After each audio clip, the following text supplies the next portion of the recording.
The Mismatched Marriage. A highborn lady, a wild duke, and a love no one expected. On the morning Chloe married the wild Duke of Wynthorpe, half the church agreed the match was a disaster waiting to happen. She's far too refined for him, Lady Weatherby whispered behind her fan as Rowan Hale arrived 3 minutes late, his dark hair wind-tousled.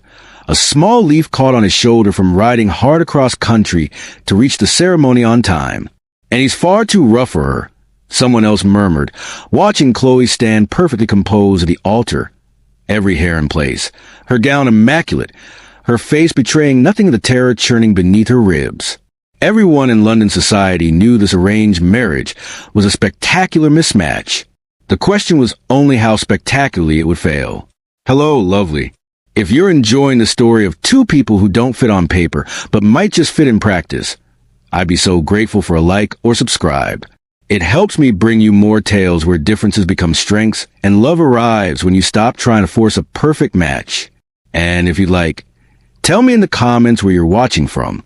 Your presence makes these stories matter. 1. Chloe had been trained her entire life for one purpose: to be perfect. Perfect posture, perfect manners, perfect responses to every social situation. Her mother had drilled into her that a lady's reputation was the only currency that mattered, and Chloe had learned the lesson well. Too well, perhaps. Now, at 23, she stood at the altar of St. Margaret's Church watching her future husband arrive late to his own wedding, and every instinct screamed that this marriage would destroy the careful perfection she'd spent a lifetime building. Rowan Hale, Duke of Wynthorpe, strode up the aisle with an easy confidence that suggested he'd never worried about what anyone thought of him. He was tall, broad-shouldered, with the weathered look of a man who spent more time outdoors than in drawing rooms. His formal clothes fit well, but somehow looked uncomfortable on him, like a costume he'd been forced into. When he reached the altar, he met her eyes with surprising directness and murmured, "Sorry." Horse threw a shoe on the north road. Chloe's mother made a strangled sound from the front pew. One did not discuss horses during wedding ceremonies. But Rowan seemed genuinely apologetic, and there was something in his steady gaze that suggested he took this marriage seriously even if he didn't take social convention seriously at all. The marriage was arranged out of necessity. Chloe's father had made catastrophic investments that nearly ruined their family. The scandal had been covered up, but only barely. They needed an alliance with someone powerful enough to restore their standing. Rowan's estate needed political connections Chloe's family could provide. His late father had alienated half of Parliament with his brutal business practices, and Rowan was trying to rebuild Wynthorpe's reputation. A practical arrangement, beneficial to both sides. They'd met exactly 4 times before today. Brief, awkward meetings where he'd seemed distracted, and she'd been too nervous to be anything but rigidly polite. Now the vicar was speaking, and Chloe responded with her vows in a clear, controlled voice. When Rowan spoke his vows, she noticed he didn't look frightened. He looked determined, which somehow unnerved her more than nervousness would have. The reception at her family's London townhouse was precisely orchestrated. Chloe gave a graceful, brief toast thanking everyone for attending and praising the auspicious alliance of their families. Exactly what was expected. Then Rowan stood, and Chloe's stomach dropped. "I want to thank everyone who made today possible," he began, and that was fine. Traditional. Safe. Then he added, "Especially the staff who worked through the night. My stable hands rode 12 hours to bring those flowers from Wynthorpe's hothouses. Mrs. Bramble and the kitchen staff prepared this meal on impossibly short notice. Thank you all." He raised his glass toward the servants standing at attention along the walls. A shocked silence fell across the room. One did not acknowledge servants during toasts. One certainly didn't thank them publicly as though they were equals. Chloe felt her face burn with mortification. Beside her, her mother had gone rigid. After the toast, Chloe found Rowan in a side room. "You can't keep doing things like that."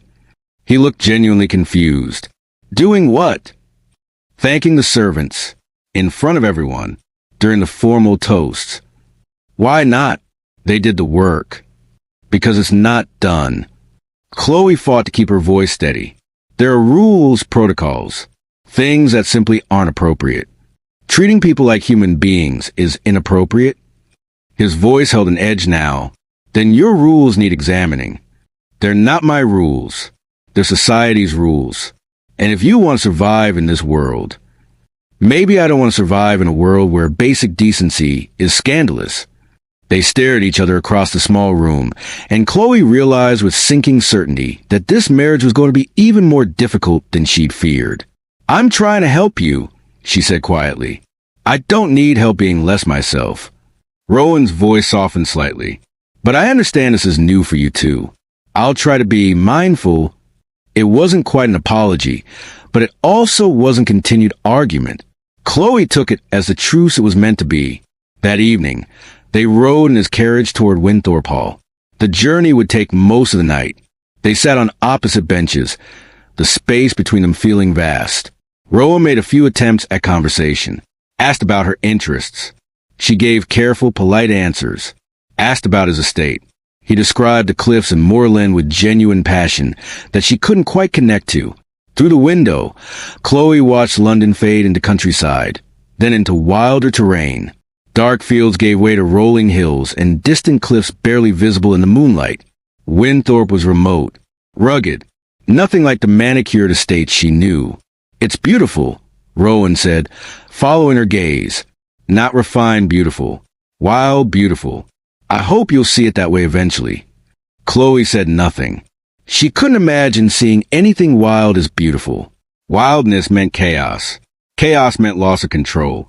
And she'd spent her entire life learning that control was the only thing keeping her safe.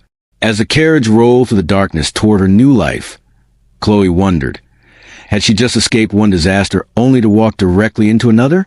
2. They arrived at Wynthorpe Hall near dawn. Chloe stepped from the carriage exhausted, expecting the formal reception she prepared for. Instead, 3 dogs immediately rushed the door, barking joyfully. Rowan laughed and greeted each one by name. Muddy Boots sat in the entrance hall. A window on the second floor was partially boarded up, clearly mid-repair. The staff lined up to greet her, but it was informal, warm smiles, genuine welcomes. The housekeeper, Mrs. Hedges, called Rowan our Rowan with obvious affection, immediately making Chloe feel like an outsider in her own home. Her lady's maid, Marjorie, looked around with barely concealed horror. Your Grace, where shall I unpack your trunks? The Duchess's chambers are in the east wing, Mrs. Hedges said cheerfully, though we'll need to give them a proper airing. Haven't been used since the late Duchess. Chloe's rooms were beautiful but clearly long neglected. Dust covers on furniture. Musty smell. This was not the grand welcome she'd anticipated. The first week was a series of small shocks. Breakfast was served in a bright morning room, rather than the formal dining room. Rowan appeared in shirt sleeves, already deep in conversation with his steward about a collapsed bridge and a tenant's sick child. Good morning, he said when he noticed Chloe. Did you sleep well? Yes, thank you. She sat precisely, hands folded. We're discussing the North Road repairs. What do you think, Duchess? Would you ride out with me later to see the village? I'd like your opinion on the school improvements. Chloe froze. I couldn't possibly. It's too soon, too improper. Improper to visit our own tenants? For me to be seen riding about the countryside alone with you, yes. We're married. Even so. Rowan looked baffled, but let it drop. The clashes continued, some serious, some almost funny. The dogs adopted Chloe immediately, following her everywhere despite her protests. One particularly enthusiastic hound left muddy paw prints across a priceless rug in the drawing room. Chloe stared in horror. Mrs. Hedges just laughed and called for cleaning supplies. That's Bruno, she said fondly. He's got no manners, but a good heart. Like the Duke himself, Chloe thought, but didn't say. She attempted to impose order by reorganizing household schedules, proper dinner times, formal menus, structured linen inventories. She was good at management. Her mother had trained her well, but she'd issued the changes without understanding what the household already did or why. The staff grew stiff. A subtle divide formed. The way things had always been done versus the new Duchess's way. Rowan noticed. They're not trying to undermine you. You're just fixing things that weren't broken. I'm trying to bring proper standards. Whose standards? London's. His frustration leaked through. This isn't a museum, Chloe. It's a working estate. People live here. The Real explosion came a week later, when he overheard her talking to Marjorie. If he would just behave like a proper duke, Chloe was saying, if he'd attend his appearance, speak more formally, stop treating servants like friends, things would be so much easier. Rowan appeared in the doorway. I'm not a project to be improved. Chloe's face flamed. You didn't marry a statue to be polished until it meets your specifications. You married me. His voice was controlled, but angry. I'm not going to sit in drawing rooms discussing curtains while the roads wash away and tenants go hungry. That's not being a duke. That's playing dress-up. He left, and Chloe sat in the sudden silence, feeling both justified and terrible. That evening, she couldn't sleep. Wandered down to the library and found Rowan there, studying estate maps by lamplight. He looked up, surprised. Can't sleep either? The bed is unfamiliar. Chloe moved closer to the table, studying the maps. What are you working on? Drainage plans. The South Fields flood every spring. I'm trying to figure out if we can redirect the water before the planting season. She looked at the careful notations, the obvious thought that had gone into the plans. May I? He gestured for her to sit. For an hour, they worked in relative peace. Chloe had a good head for logistics. She could see patterns in the water flow he'd missed. He had practical knowledge of the land she lacked. You're good at this, he said finally. I'm good at organizing things. It's what I was trained for. She hesitated, then admitted quietly. I'm terrified I'll be a failure. Again. My parents' scandal. I couldn't prevent it. I couldn't save our reputation. I was supposed to be perfect enough to balance out their mistakes, and I failed. The words tumbled out before she could stop them. Now I'm here, and I don't understand how anything works, and I'm terrified I'll fail you too. Rowan was quiet for a long moment. I don't know how to be the polished gentleman London wants. I only know how to be useful here, on this land, with these people. I spent my childhood watching my father brutalize tenants and staff, and I swore I'd never be that kind of duke. His voice roughed. But I don't know how to be both decent and refined. They seemed mutually exclusive. It was the most honest they'd been with each other since the wedding. I could ride out with you, Chloe offered, to the village, tomorrow, if the invitation still stands. Surprise flickered across his face, then something that might have been hope. It does.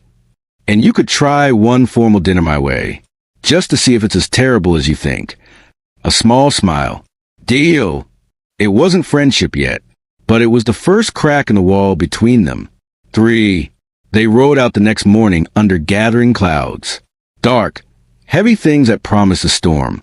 Chloe wore her riding habit, perfectly tailored, impractical for actual riding, and sat her horse with the rigid posture her mother had insisted upon. Rowan rode easily beside her, pointing out landmarks, explaining crop rotations and tenant situations.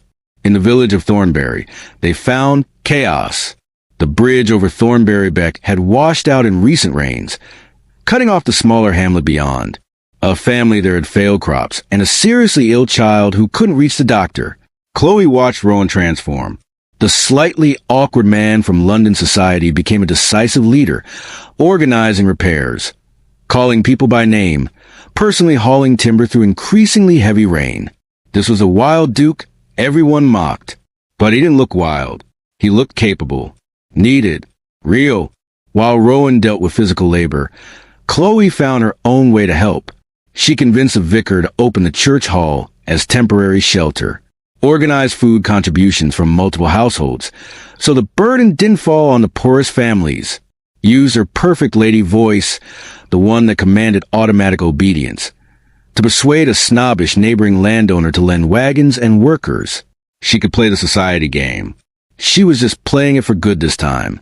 They worked for hours, soaked and exhausted. At one point, Rowan looked across the muddy yard to see Chloe directing volunteers with calm efficiency, and something shifted in his chest. She was still perfect, but it was a different kind of perfect.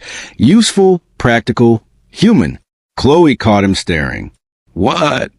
You're good at this. Better than I expected. I'm good at managing chaos. It's my particular skill. Well, I'm good at creating chaos. We're well matched. They both realized what he'd said. The first time either had suggested they might actually fit together, and looked away, suddenly awkward. The storm worsened. The vicar insisted they stay overnight rather than risk the flooded roads. One cramped guest chamber. 2 people. Separate pallets. They changed into borrowed, ill-fitting dry clothes. Chloe's hair hung loose for the first time since he'd known her. Rowan looked younger without his jacket, more vulnerable. "Thank you for today," he said as they settled on opposite sides of the small room. "For helping. You didn't have to." "Of course I did. Those people needed help." "The London ladies I know would have stayed in the carriage." "Then you know the wrong London ladies." Chloe pulled a blanket around herself. "My mother would be horrified, spending the night in a vicarage. Hair down, no proper chaperone." "Are you horrified?" She considered. "No, strangely, I'm not." In the darkness, with the storm raging outside, they talked more honestly than they ever had. Chloe told him about her childhood. A mother obsessed with appearances, a father whose gambling debts were quietly covered by her perfect behavior. How she'd learned that love was conditional on never making mistakes. Rowan told her about growing up watching his father abuse power, about refusing to ignore mistreatment even when it earned him the reputation for being difficult. How wild was easier than principled but inconvenient. "You're not wild," Chloe said softly. "You just refuse to pretend problems don't exist. And you're not cold. You just learned that showing emotion was dangerous." The observation hit too close. Chloe felt tears threaten and fought them back automatically. "You can cry here," Rowan said. "No one's judging you." "I don't cry. It's not proper." "Chloe, you're allowed to be human." The gentleness in his voice undid her. Tears spilled over, and she turned away, embarrassed. Rowan moved to her pallet. Careful, respectful. "May I?" She nodded. He helped her rub warmth back into her chilled hands, his touch careful. Their faces were close in the dim light. For a moment, Chloe thought he might kiss her. She wanted him to. Then panic surged. This was too much, too fast. She pulled back, defaulting to politeness. "We should rest. Tomorrow will be difficult." Hurt flickered across his face, but he respected the boundary. "Of course." "Good night, Chloe." He returned to his own pallet, and they lay in the darkness, both hyper-aware of the other, both confused by what was building between them. The next morning, the storm had passed. Bridge repairs were underway. The Hamlet family could reach the doctor. The village thanked them both, genuinely, warmly. "Our Duke and Duchess," old Mrs. Cooper said, beaming. On the ride home, a new quiet stretched between them. Not hostile, not comfortable, but aware that they might actually fit if they stopped fighting it so hard. 3 weeks of cautious peace followed. They found rhythms. He stopped tracking mud through her drawing room. She stopped trying to formalize every meal. Then the letter arrived. Chloe's mother, writing in her elegant script. "Your presence is required in London for Lady Ashworth Ball. Society is eager to see how the new Duchess of Wynthorpe is managing. Do not disappoint us." Underneath, the unspoken command. "Prove the marriage isn't a disaster. Prove you haven't failed us again. Do we have to go?" Rowan asked, reading over her shoulder. "Yes." Chloe's voice was tight. "They'll judge us either way, but if we don't appear, the gossip will be worse." So they returned to London, and Chloe slipped too easily back into old patterns. She corrected Rowan's posture, adjusted his cravat, sent him warning looks when he started to mention tenants or horses, whisper reminders about which fork to use, which names to remember. He bore it at first, try and cooperate, but she could see him withdrawing, becoming stiffer, less himself. At Lady Ashworth's ball, society women cooed over Chloe. "You look radiant, dear. Marriage suits you." They smiled at Rowan with barely concealed condescension. "The Duke is so rustic. How charming." Chloe heard every whisper, felt every judgment, and responded by managing Rowan even more tightly, as if she could force him to fit their expectations through sheer will. The breaking point came at dinner with her parents. Lord Pemberton, one of her father's acquaintances, was holding forth about estate management. The problem with the lower classes is they don't understand their own limitations. Give them too much voice and they'll demand the world. Rowan's jaw tightened. Chloe touched his hand warningly under the table. My tenants understand their situations perfectly, Rowan said, voice controlled. Often better than landlords who've never missed a meal. Surely you don't let them dictate your decisions? Pemberton laughed. I listen to them. They're not simpletons. They're people whose labor makes my comfort possible. How progressive. Pemberton's tone dripped sarcasm. But impractical, surely. A duke whose rule by his tenants is no duke at all. Better than a duke who exploits them while preaching about natural order. Silence fell across the table. Chloe's mother looked faint. Her father glared murder. Later, in their borrowed London rooms, Chloe finally exploded. Do you know how hard I worked to get them to accept you? Do you have any idea what I've sacrificed to make this marriage look successful? Sacrificed. Rowan's voice was dangerously quiet. Or controlled. You don't want a husband, Chloe. You want a prop that doesn't embarrass you. I want a partner who understands that there are battles worth fighting and battles that only destroy us both. At least I know which battles matter. You just want to survive in a world of people who don't actually care about you. And you want to smash everything and expect me to pick up the pieces. They stood on opposite sides of the room. Chests heaving. Years of training warring with weeks of connection. I can't be what you need, Rowan said finally. Not if what you need is someone who doesn't exist. He left, slept in the study that night. Chloe lay in bed, shaking, wondering if she just destroyed the one real thing in her carefully constructed life. Later, she heard voices through the wall. Her parents, thinking she was asleep. If this mismatched marriage fails, Chloe will be blamed. As always, her mother's voice weary. At least we got Wynthorpe's alliance. That's what matters. Her father, pragmatic as ever. The words hit like ice water. They'd never cared about her happiness. Only about what she could provide them. All those years of perfect behavior, of sacrificing every authentic feeling to maintain their reputation. And she'd never been a daughter to them, just a solution to their problems. Chloe found Rowan on the townhouse balcony, staring at London's lights. I'm sorry, she said. He didn't turn. For which part? For trying to turn you into something you're not. For caring more about what they think than about who you actually are. She moved beside him. I overheard my parents. They only see me as useful, as a tool. And I realize I've been doing the same to you. Now he looked at her. Chloe, I've been trying to control you because I've been taught that love is conditional on perfection. That if I'm not constantly managing everything, it will all fall apart. Tears spilled over. I'm terrified of being myself because every time I showed anything real growing up, I was told it was wrong, inappropriate, a failure. Rowan reached for her hands. You're not a failure. You're the most capable person I know. But capable doesn't mean controlling. I don't know how to be anything else. Then learn with me. His voice was rough. I've been hiding behind, wild, because it's easy to be dismissed and vulnerable. If I don't care what people think, I can't be hurt by their judgment. But I do care. I care what you think. They stood close now, hands joined. I don't want to tame you, Chloe whispered. I want to understand you. And I don't want to break you free from your careful control. I want you to feel safe enough to let it go. This time, when the space between them closed, neither pulled away. The kiss was tentative at first, then deeper, an admission, a promise, a beginning that felt real in a way their formal wedding never had. When they finally pulled apart, Rowan touched her face gently. We're going back to Wynthorpe tomorrow. And when we get there, we're starting over. Not as the mismatched marriage everyone expects to fail. As partners building something neither of us could build alone. Chloe nodded, something loosening in her chest. I like that. For the first time since their wedding, she felt like she was exactly where she belonged.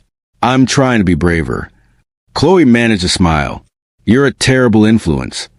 Good. They consciously rebuilt their partnership over the following months. Chloe took an active role in estate management, using her social skills to negotiate better deals with suppliers and officials. Her ability to navigate politics protected Rowan's more direct honesty. Rowan supported her setting certain standards in the house, not because London demanded it, but because it made Chloe feel at home. They taught each other. She showed him how to waltz properly for the formal events they couldn't avoid. He stepped on her feet repeatedly, and they collapsed laughing. He taught her to ride with more confidence, less rigid control. She screamed the first time her horse jumped a low fence, then laughed with pure exhilaration. "I thought you'd hate that," Rowan said, grinning. "I thought I would too. Turns out I like feeling alive more than feeling safe." Society's judgment gradually shifted. A neighboring couple visited and found the mismatched pair genuinely happy, clearly in love. Word trickled back to London that perhaps the wild duke and the perfect lady weren't such a disaster after all. Some doors stayed closed. Chloe's parents maintained their distance, but other, unexpected connections formed, with progressive families who valued substance over polish. 6 months after their confrontation in London, they hosted a harvest celebration at Wynthorpe. Late that evening, after the guests had gone, Chloe and Rowan sat in the kitchen sharing leftover bread and cheese with Mrs. Hedges and the senior staff. Informal, comfortable, real. "If we'd been a perfect match from the start," Chloe said thoughtfully, "same taste, same background, same skills, I think I'd have been bored to tears." "You make me sharper where I'm reckless," Rowan replied. "I help you breathe where you grind yourself to dust, try and be perfect." "That's not mismatched, Chloe. That's fitted." She leaned against his shoulder, and Bruno the dog, still completely undisciplined, put muddy paws on her dress. She barely noticed. The next week, Chloe's young cousin Beatrice came to visit. She was 18, terrified of her own arranged match to a man twice her age. "Were you afraid?" Beatrice asked. "Marrying someone so different from yourself?" Chloe looked out the window. Rowan was in the yard, sleeves rolled up, laughing with the stable boys, utterly himself. 6 months ago, the sight would have mortified her. Now it made her heart warm. "Yes," she said honestly. "I was terrified, but I also learned something important." "What?" "That the right kind of mismatch can be the best kind of love. Not because you're the same, but because your differences make you both better than you'd be alone." She watched Rowan catch sight of her in the window and wave, his face lighting up. She waved back, no longer caring that it wasn't perfectly refined behavior. "The world will tell you that love means finding your perfect match," Chloe continued. "Someone who fits every expectation, meets every requirement. But real love is messier than that. It's learning to value what makes you different instead of trying to file away." Beatrice considered this. "So you're happy? Even though everyone said you wouldn't be?" Chloe smiled, full and genuine. "Especially because everyone said we wouldn't be. We proved them wrong by refusing to fit their definitions." That evening, as she and Rowan walked the estate grounds in the soft twilight, he took her hand. "Thank you," he said. "For what?" "For not trying to be perfect anymore. I like you much better wild." Chloe laughed, a real laugh, not the practiced social one. "I'm not wild. I'm just less afraid." "Close enough." He kissed her, sweet and easy. They'd been called a mismatched marriage, a disaster waiting to happen. A perfect lady and a wild duke who'd never make it work. They'd proven that sometimes the matches that look worst on paper turn out to be the ones that fit best in practice. Not despite their differences, but because of them. Dear listeners, Chloe and Rowan showed us that real partnership isn't about finding someone identical to ourselves, but someone whose strengths balance our weaknesses and whose differences push us to grow. That perfect often means lifeless, while mismatched can mean vibrant, challenging, and deeply, surprisingly right. If this story touched your heart, please show your support by liking this video and subscribing for more tales where love means accepting the whole person, wild edges and polished surfaces alike. I'd love to hear your thoughts. Have you ever found that differences made a relationship stronger? Share your reflections in the comments below. Until next time, may you always value the ways you don't match as much as the ways you do. This is a reminder that sometimes the best love stories are the ones that shouldn't work on paper, but shine brilliantly in practice.